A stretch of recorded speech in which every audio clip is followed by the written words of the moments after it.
Apreciados amigos y hermanos de Seguidores del Camino, en esta oportunidad el Padre nos ha permitido continuar con el mensaje tocante al antimesías.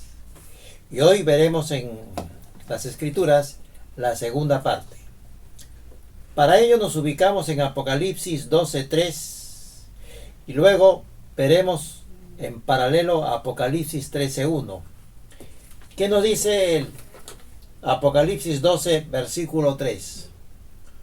Otra señal también apareció en el cielo, un gran dragón escarlata que tenía 7 cabezas y 10 cuernos, y en sus cabezas tenía 7 diademas. Ahora veamos Apocalipsis 13:1. Dice: me paré sobre la arena del mar, y vi subir del mar una bestia que tenía 7 cabezas y 10 cuernos. En sus cuernos tenía 10 diademas, y sobre sus cabezas nombres de blasfemia. Hagamos un paralelo. En Apocalipsis 12:3 habla de un dragón. Dice que es un dragón, un gran dragón escarlata de color rojo, con 7 cabezas, 10 cuernos y 7 diademas o coronas. Y en Apocalipsis 13:1 habla de una bestia, la cual tiene 7 cabezas, 10 cuernos, 10 diademas, 3 más que el dragón. Para entender todos estos símbolos, vayamos descifrando los elementos que están aquí presentes. Las aguas representan las etnias, naciones o pueblos. Lo vemos en Apocalipsis 17:5, que dice: en su frente tenía un nombre, 17:15 de Apocalipsis. También me dijo: las aguas que has visto, donde se sienta la ramera, son pueblos, muchedumbres, naciones y lenguas. Las cabezas son reinos, son montes. Miremos Apocalipsis 17 en el versículo 9. Esto para la mente que tenga sabiduría. Las 7 cabezas son 7 montes sobre los cuales se sienta la mujer. Y lo concerniente a cabezas, que es reinos o países. Así como dice, el monte de Sión está implicando el reino de Sión. La mujer es Israel, que encontramos a lo largo de el Apocalipsis. Y también hay una mujer que es una entidad espiritual, donde los pueblos están unidos bajo esa figura que representa a Babilonia, los pueblos paganos. Las bestias de la tierra que se conforman al final de los días, todo apunta a que son naciones que se van a comportar como bestias, incluso para con sus propios ciudadanos. Y los cuernos son reyes. Si lo traemos en mensaje actual, presidentes. Miremos ahora, porque si hay un elemento que distingue al jinete del caballo blanco, es el engaño. Y miremos Apocalipsis 12:9. Dice: y fue lanzado fuera el gran dragón, la serpiente antigua, que se llama Diablo y Satanás, el cual engaña, esa expresión, esa palabra para los tiempos finales. Engaña al mundo entero. Fijemos bien la atención respecto al engaño al mundo entero. Y dice a continuación, fue arrojado a la tierra y sus ángeles fueron arrojados con él. También todo su ejército fue arrojado. Ellos, con respecto a estos últimos, van a manejar la mentira con un disfraz o apariencia de verdad. Por eso es engaño. De manera masiva, ¿qué es lo que pretenden hacer? Inducir a la gente a creer algo que no es cierto. Eso es lo que van a hacer. La bestia que vemos en Apocalipsis 13, 1 y 2, que paso a leer, dice Apocalipsis: me paré sobre la arena del mar y vi subir del mar una bestia que tenía 7 diademas y 10 cuernos. En sus cuernos tenía 10 diademas y sobre sus cabezas nombre de blasfemia. Verso 2. La bestia que vi era semejante a un leopardo, sus pies eran como de oso y su boca como boca de león. El dragón le dio su poder, su trono y gran autoridad. Tiene esta bestia un aspecto monstruoso porque se le ve como una fusión de varios animales. Esa lista de esos animales proféticamente ya estaban señalados en el libro también de Daniel. Como hemos visto, Daniel y el Apocalipsis juegan en paralelo en cuanto a la interpretación profética. Acordémonos de esa estatua del rey Nabucodonosor, donde las piernas de hierro representadas en la cuarta bestia, y que viene a simbolizar a las naciones que se van a relacionar, no se van a unir, se van a relacionar con alianzas convenientes para alcanzar sus fines, pero nunca estarán unidas. Por eso que se le dice que es una relación del barro con el hierro. Es el resultado de un consenso por conveniencias. Dichas alianzas se han formalizado para aislar a la gente del trono del Eterno, hacer a un lado todos sus conceptos de familia, respecto a la verdad, respecto a la escritura, respecto a valores absolutos, incluso respecto al lenguaje.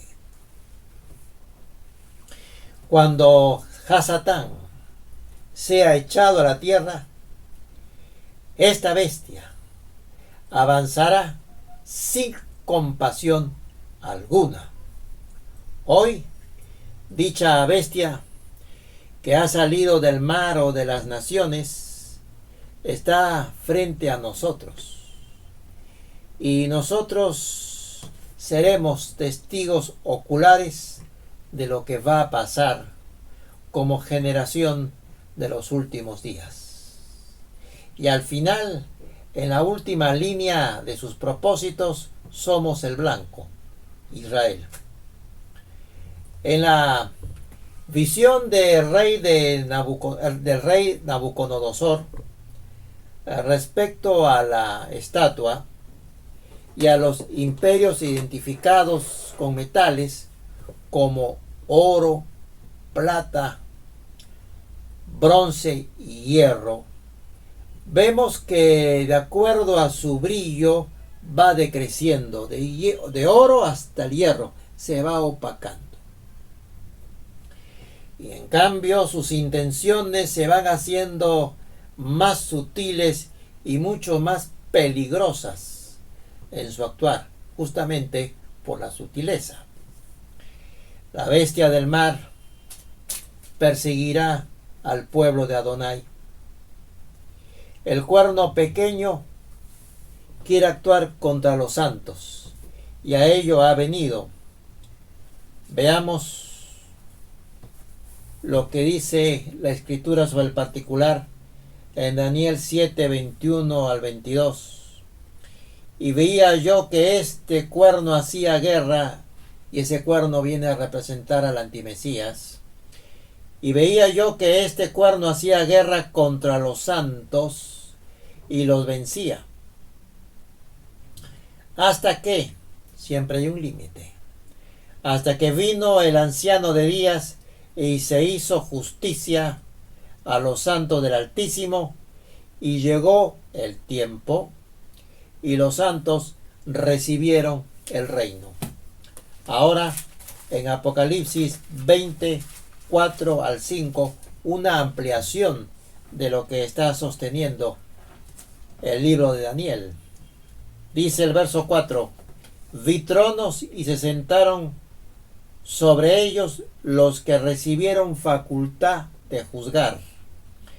Y vi las almas de los decapitados por causa del testimonio de Jesús y por la palabra de Dios, los que no habían adorado a la bestia ni a su imagen, ni recibieron la marca en sus frentes ni en sus manos, y vivieron y reinaron con Cristo 1000 años. Pero los otros muertos no volvieron a vivir hasta que se cumplieron 1000 años. Esta es la primera resurrección. Y en el verso 6: bienaventurado y santo el que tiene parte en la primera resurrección.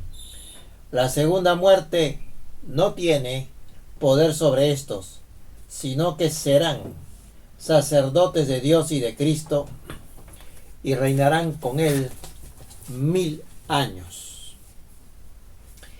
En el libro de Ezequiel, tocante al anticristo, ahí se le menciona como el asirio. Veamos Ezequiel 31, verso 3 al 10. Atentos a la descripción. He aquí, era el asirio un cedro en el Líbano, de hermosas ramas, frondoso ramaje y gran altura. Su copa llegaba hasta las nubes.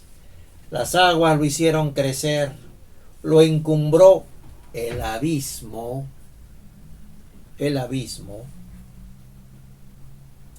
Sus ríos corrían alrededor de su pie, y a todos los árboles del campo enviaba sus corrientes.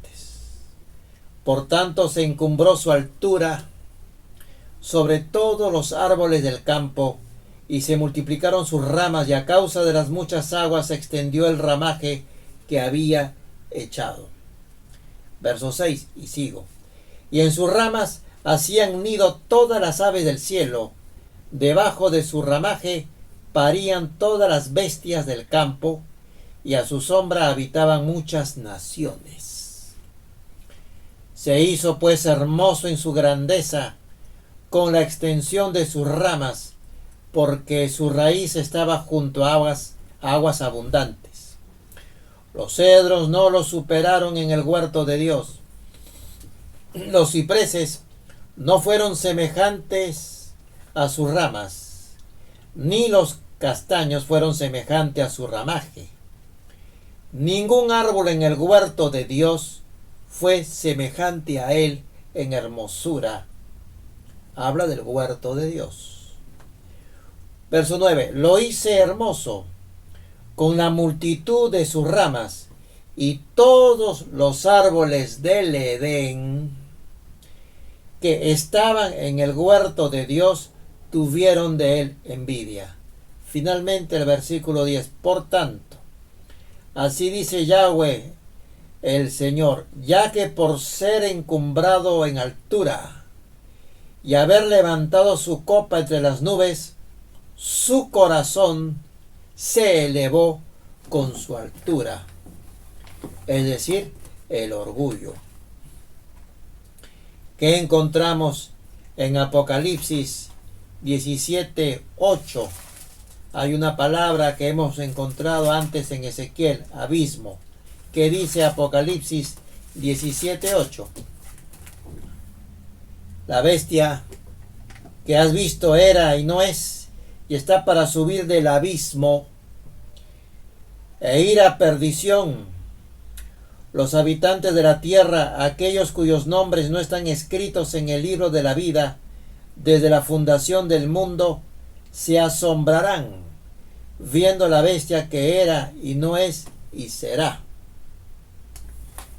En Ezequiel 31:18, en la versión Biblia lenguaje actual, leemos el siguiente pasaje.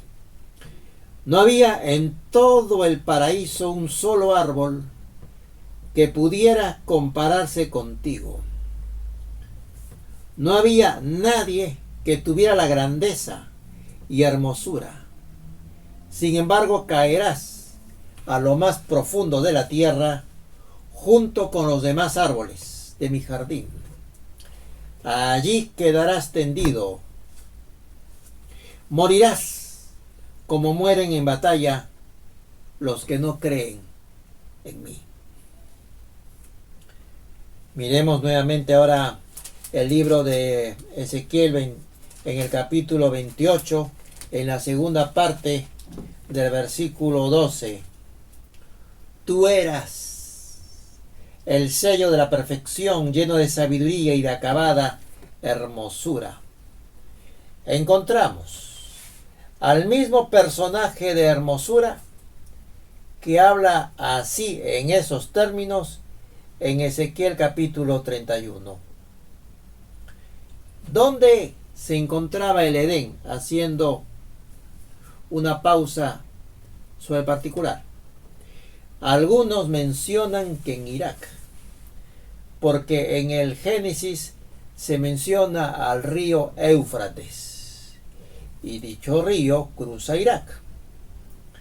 Mas en Génesis también se menciona al río Gihón, como uno de los 3 ríos que cruzaban el Edén. Y la fuente del río Gihón, su fuente, se encuentra en Jerusalén. Vayamos previamente a Génesis capítulo 2, 10 al 14, donde se menciona al río Gihón. Verso 10. Salía de Edén un río para regar el huerto, y de ahí se repartía en 4 brazos. El primero se llama Pisón, es el que rodea toda la tierra de Jávila, donde hay oro. El oro de aquella tierra es bueno, y hay allí también bedelio y ónice. El segundo río se llama Gihón, es el que rodea toda la tierra de Cus.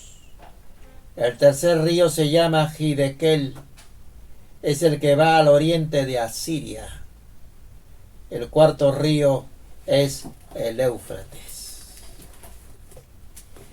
Ese río Gihón es uno de los manantiales más grandes del mundo y surge en una gruta al pie de la montaña Ofel, entre Sión y el valle de Cedrón. El valle de Cedrón, situado en Israel, está entre Jerusalén y el monte de los Olivos, digamos al este de Jerusalén. Satanás, o Hasatán, el adversario, quiere retomar lo que tuvo desde el Edén en Jerusalén, y de ahí su conflicto con Yeshua. Por eso es anti-Mesías, anti-Yeshua de Nazaret. Quiere su trono. Por eso, en función de los objetivos que se ha trazado, es que se le conoce como el anti-Mesías, u otros lo conocen como el anticristo. En los últimos días, Hay plataformas de corte internacional que Hasatán va a poder emplear para sus fines perversos. Uno de ellos puede ser el Vaticano. Por ejemplo, el banco tiene una autonomía suficiente, no es fiscalizado, incluso podrán estar albergando quizá dinero mal habido, según algunos reportes relacionados con el Instituto para las Obras de la Religión. Hoy se ha establecido una organización que tiene por nombre Gavi, con V, que es una organización mundial para poder vacunar al mundo entero. Su lema es The Vaccine Alliance, que en castellano es la Alianza de Vacunas. Ojo con esa palabra, alianza, que tiene que ver con lo que está profetizado, que dice Daniel que harán los hombres alianzas. Tengamos mucho cuidado. Ya se ha firmado el Comité de Fraternidad Humana, han firmado sus objetivos, que busca unir sus creencias en esta institución, y viene a constituirse en una plataforma religiosa conjunta. Ahí está presente el obispo de Roma o papa, está el líder del Islam, también es directora general de la UNESCO, entre otros personajes. Van a inaugurar la casa de la familia abrahámica, ubicado en Emiratos Árabes Unidos, donde habrá una iglesia, una mezquita y una sinagoga.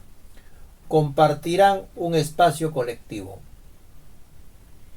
Y busca expandirse esta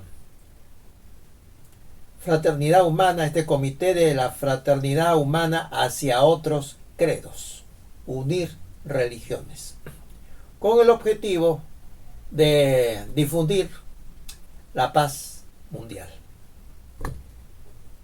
Y buscan incluso coparticipar de manera conjunta para orar cada uno a su propio Dios.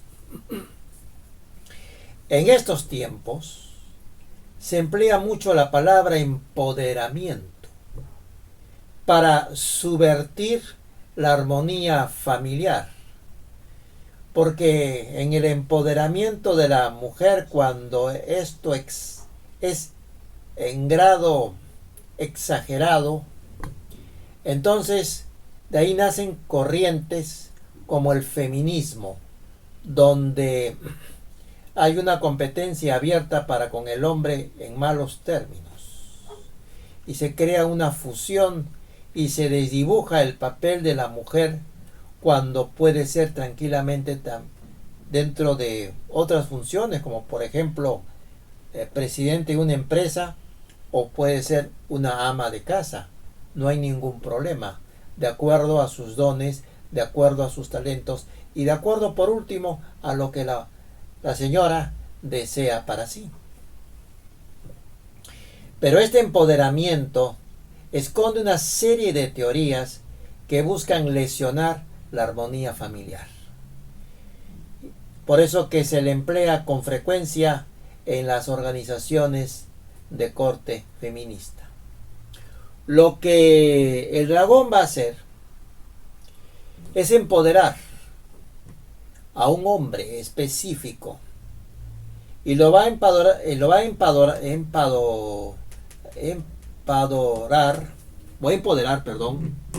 con él mismo, resultando así en el anti-Mesías. Hoy se sostiene que se le diga al niño, incluso dentro de otras distorsiones, como aparte de este empoderamiento, que el niño pueda elegir qué sexo tiene. La tolerancia o tibieza es la nueva palabra para viabilizar o colocar rieles a estas corrientes antes citadas. Hay una expansión de maldad. Todo esto es producto de un sutil engaño, como hemos leído. Asimismo, encontramos la expresión que se sostiene con la siguiente frase: hablar lo políticamente correcto, a fin de esconder, de ocultar la corrupción que se realiza entre bambalinas. Todo este sistema del mal, al final se va a ir contra nosotros, contra el remanente, contra Israel. Por tanto, debemos estar avisados, listos, preparándonos para la batalla que tendremos que enfrentar. Miremos Apocalipsis capítulo 13 en el verso 2. La bestia que vi era semejante a un leopardo. La bestia que vi, verso 2. La bestia que vi era semejante a un leopardo, sus pies eran como de oso y su boca como boca de león. El dragón le dio su poder, su trono le dio y gran autoridad. Y en Apocalipsis 2, en los versículos 12 y 13, dice: escribe el ángel de la iglesia en Pérgamo. Escribe al ángel de la iglesia en Pérgamo. El que tiene la espada aguda de 2 filos dice esto: yo conozco tus obras y dónde habitas, dónde está el trono de Satanás. Pero retienes mi nombre y no has negado mi fe, ni aun en los días en que Antipas, mi testigo fiel, fue muerto entre vosotros, donde habita Satanás. Hasatán quiere el trono de Yeshua y lo piensa tomar a la fuerza. Para eso está subvirtiendo el orden y el gobierno de Adonai en diferentes esferas. Vayamos, para conocer ese corazón de maldad un poco, a Isaías capítulo 14 en los versos 12 y 13. Dice: ¿cómo caíste del cielo, lucero, hijo de la mañana? Derribado fuiste a tierra, tú que debilitabas a las naciones. Tú que decías en tu corazón: subiré al cielo en lo alto, junto a las estrellas de Dios. Levantaré mi trono, lo que decía Apocalipsis, y en el monte del testimonio me sentaré en los extremos del norte. Decía en tiempo pasado: el querer estar en el cielo y generar un desorden, como si fuera un golpe de estado, para apropiarse del trono. Esa expresión, subiré al cielo, es entendible que lo dice estando ya Hasatán en la tierra. Quiere su revancha. Miremos a Ezequiel capítulo 28 en el verso 14. Tú, querubín, relación a Satanás, tú, querubín grande y protector, tú, querubín grande, protector, yo te puse en el santo monte de Dios, allí estuviste, y en medio de las piedras de fuego te paseabas, como decir, en medio de las estrellas. Hasatán desea el trono que antes custodiaba y ser semejante al Altísimo. Cuando leímos acerca de Pérgamo, quiero decirles que Pérgamo está en Asia Menor, lo que actualmente representa o es el país de Turquía. En Pérgamo, entre los años 197 al 159 después del Mesías, fue construido por el gobernador griego Eumenes II una estructura arqueológica conocida como el trono o altar de Zeus, el cual tiene una forma de herradura.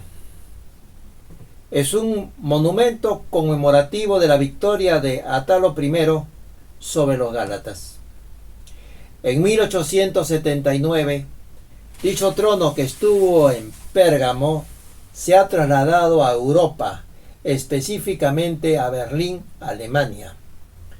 Y producto de un nuevo acuerdo entre el Imperio Otomano o Turco y Alemania, los fragmentos del altar se trajeron a Berlín con un pago además de 20.000 marcos de oro. Tal trono de Satanás actualmente está en mantenimiento y dentro de unos 3 años aproximadamente o menos se va a reabrir en toda su plenitud, porque se está realizando una restauración de corte integral. Con el pago que hicieron los alemanes en su oportunidad, se recuperaron la totalidad de las piezas. Hoy se le conoce como el altar de Pérgamo o de Zeus. Hoy Pérgamo tiene por nombre Bergama. Dicho trono podrá visitarse luego de la restauración completa dentro de poco tiempo en el Museo Pergamum de Berlín. Este trono es de mármol con una altura de 9.70, largo de 69 metros y un ancho de 77 metros. Era el altar de un templo. Al acceder al interior se encontraba el patio donde se hallaba ni más ni menos el altar de los sacrificios. Sus frisas monumentales representan en su parte exterior una gigantomaquia sobre lucha entre dioses y gigantes. La Fundación Cultural Prusiana ha anunciado que este altar se va a abrir inicialmente por partes y luego totalmente. Hablando de estructuras, el Parlamento Europeo, ubicado en Francia, es, y lo pueden ver en Google, una copia de la Torre de Babel señaladas en las Escrituras, porque está a medio terminar. Uno lo ve, esa estructura, y está a medio terminar. Por eso, en una conferencia de prensa, un periodista hizo la siguiente consulta: ¿por qué ese edificio tiene la forma de una estructura que no se ha acabado? El portavoz del Parlamento Europeo en esa rueda de prensa dijo: porque estamos terminando la Torre de Babel que ellos no pudieron acabar.